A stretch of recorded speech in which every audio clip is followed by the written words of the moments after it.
What's up guys, my name is XANAA and hi, how's it going? Today I will be looking at the first ever Need for Speed spin-off game in the series, Need for Speed V-Rally, or just V-Rally on its own basically. And I will be looking at that game and everything, so strap yourself in, cause it's gonna be a bumpy ride. Because it's a rally game. Yeah.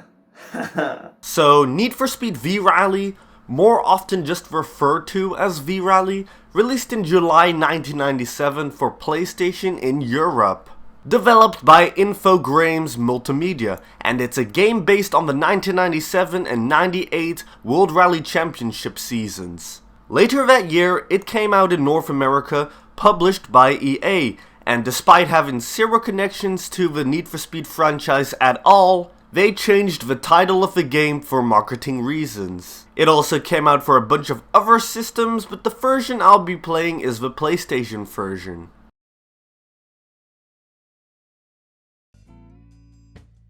Right, so we have our main menu here. We have Arcade, Championship, Time Trial. You can play through the other modes with a buddy of yours if you want to. There's game options, and it's just the basic stuff. But in player settings, we can personally customize smaller options. The first three settings are pretty self-explanatory, but I will let you know that you can create your own user in new players, so you won't get confused between the save files. Car selections allows you to pick between cars, which you can also do on a menu elsewhere. You can either play automatic or manual, and controller configuration is pretty self-explanatory along with the last option. Well, let's go to arcade.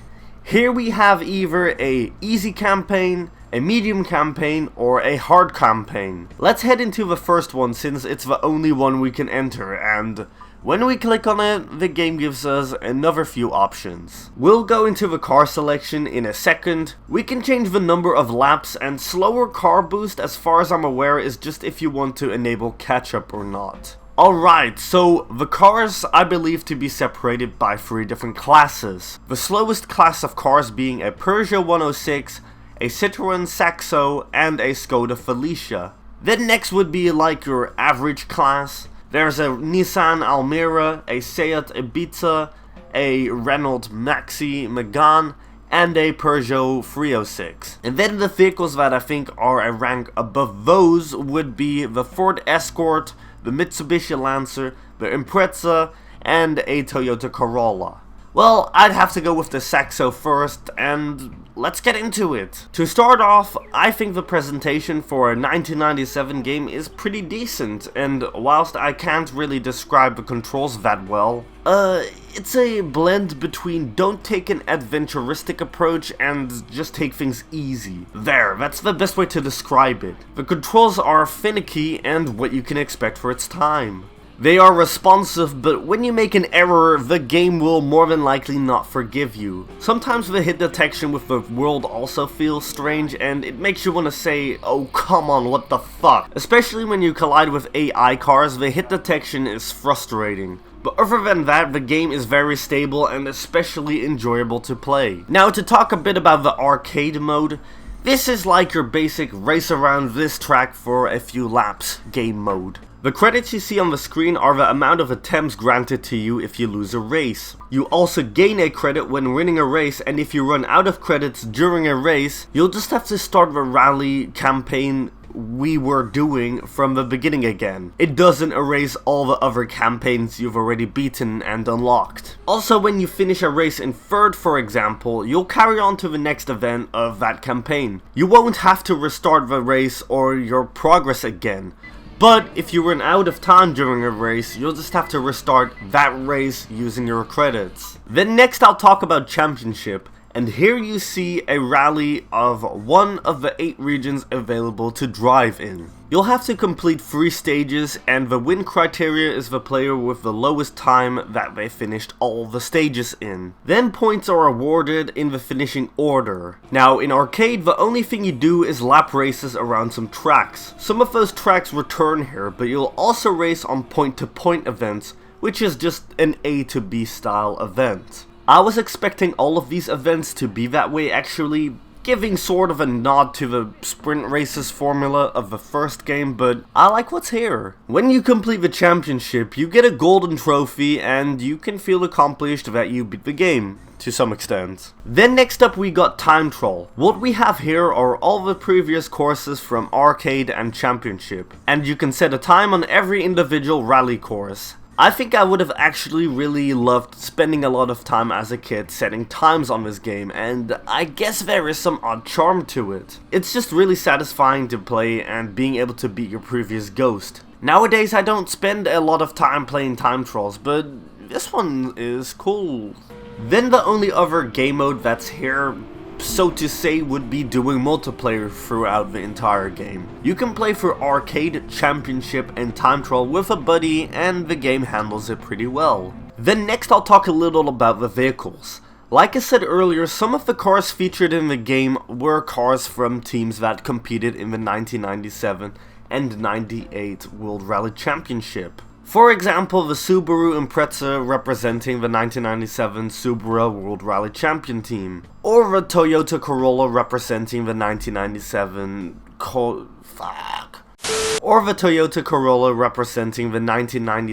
Toyota Castrol team. Speaking of which, the Corolla was an added car that came included into the North American version of this game. It wasn't present at all in the European release. And about the feel of the cars themselves, I definitely like playing with the slower cars better. The fast ones just feel too finicky to me, and that's not what I'm after. Then next I'll talk about the courses, and this game has a total of 42 courses. The game came out in 1997, and as far as I'm aware, this was a really impressive amount of playable tracks available in a racing game at the time. Whilst I'm only going to talk about them briefly, a ton of them are very enjoyable to play. The road surfaces range between having either gravel, asphalt or dirt, whereas the time of day and weather are also different in each event, and likewise to the two Hot Pursuit games. Sometimes you find yourself driving on the same bit of track in different events in which country you select, like here in Spain for example. But first off we have Indonesia. Now usually these tracks are all bumpy off-road terrain you drive on, and these are simple short tracks good for picking up the game. The track themes range between a forest, a rice field, welcome to the rice fields, motherfucker, or a mountain trail, and the gravel track teaches you not to push your luck too hard. Then next we have the England Rally. These tracks take you through the countryside with typical British weather. I call it the grey colour palette. These tracks also demand you drive on off-road soil whilst maintaining good car control, especially in the third rally course. Other than that, there's nothing really that makes it that English, I guess. Then next up we have Spain. These rallies will take you across the beach, into the countryside, and often into a small town. All Spanish events take place on asphalt terrain, and although these tracks are the most appealing to look at, the stage designer who created this strange half-assed collision for the sidewalk should be killed.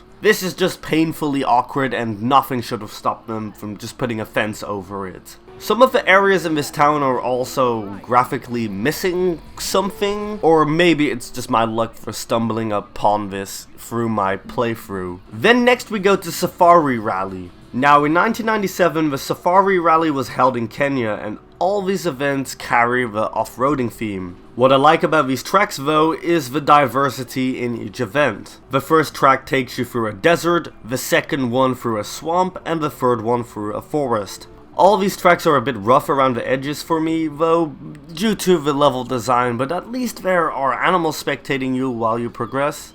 Then next we go to Corsica in France, and like Ubisoft itself, it's just a bunch of French inbred garbage. Nah, in all seriousness though, the Corsica events are similar to the Spanish events without the beach, and without the obnoxious sidewalks. I mean, you can drive over them here as well, but it's not like you want to drive over them to try and create a shortcut for yourself. To be fair, the Corsica events are really beginner friendly and allow the player to have a good introduction into the game. Then next off we go to New Zealand. Now, Kiwiland actually also has some of the most enjoyable events to play. What's most memorable for me is the bridges you drive over, and you drive over a huge valley beneath it, and then the tracks themselves include tons of little zigzags that are really fun to pull off correctly. Right, and then we go to the French Alps, and these rallies will have you driving on asphalt. Driving over very narrow corners, and there are also these small French towns you drive through, and in the circuit race you'll get to understand how steep this entire place really is. And then lastly we go to Sweden. All around there's not much I have to say about these tracks, but they are just very enjoyable courses that again combine some of the best features this game has to offer. And of course the snow is a really nice switch of scenery to look at. Now one more thing, in the PAL version there is a hidden Suzuki Jeep and a secret track you can play on. I didn't get it to work, so the footage you'll be seeing is that of a buddy of mine. Thank you very much, Submaniac93, you are a great man, and his video will be in the description down below. And yeah, this is the secret track. I have no idea why this track would possibly be left in the game, but yeah, here you go. Next, the music. I actually really like some of the music in this game, but not if I've played the game for over an hour. The soundtrack consists of rock music, but if you're playing this game to completion, it feels like you've heard every single song about 100 times over, and the only song I don't get tired of hearing is this one. And outside from the music in general, like, I don't mind the music, but it just sounds like nobody's favorite rock music, if that makes any sense.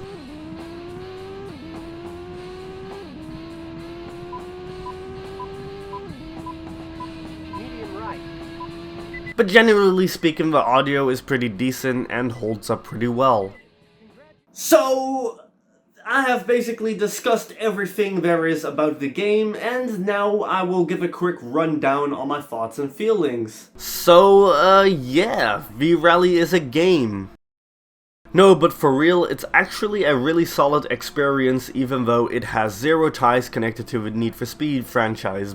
But if you were looking for a game that isn't too big and still has a ton of replayability, then it actually isn't that bad of an experience. I personally only have minor gripes with the controls, but it's a 90s game, it's to be expected, and I think if not, in some way, it outclasses a huge portion of all PlayStation racing games that came out around this time. I certainly can't think of any rally games which had the amount of courses this game does, and the controls are actually pretty simple to understand, given you put up with any hiccups that the physics cause to happen. And I think that might be it. Thoughts? Feelings? Verdict? I actually really like the game a lot more than I thought I would. It's definitely has, got enjoyable qualities about the game that I like, and the overall presentation and feeling of the game, it's actually quite comforting, warming, I guess. I don't know how else to really describe how I feel about this game. It's a fun experience, and I imagine in the 90s, if you were a kid and you got this game and you wanted something else, well, I don't think you would be upset. You would actually quite enjoy what's here. And, yeah, I like the game. Yeah, so that's gonna be it. Thank you guys for watching. If you guys enjoyed the video, leave a like, subscribe, share the video with a friend, and peace out!